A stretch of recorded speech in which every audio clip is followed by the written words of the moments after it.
Good morning mga pare. Ako si Romel dito sa bansang Croatia. Ito.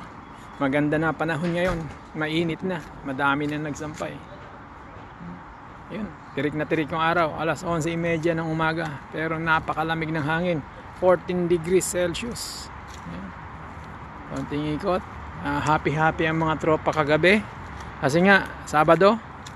Ayun, Kitchen 1, nagiinuman. Kitchen 2, nagiinuman pa rin. Ayan. Kasi Linggo, wala silang mga pasok. Tahimik dito ngayon, tahimik.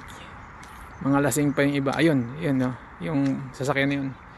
Kabayan na may asawang local. Nagbebenta ng mga Filipino foods. Mga sinigang mix, toyo, kung ano-ano, mga Filipino na pagkain. Ayan.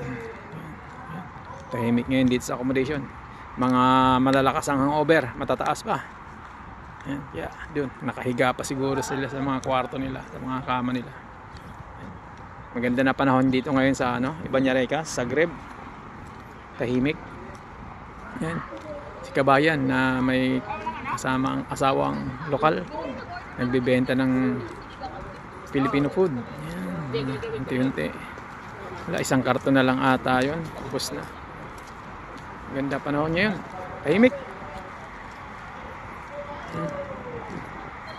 Halos 80% ng mga nasa accommodation walang pasok ngayong araw ng Linggo.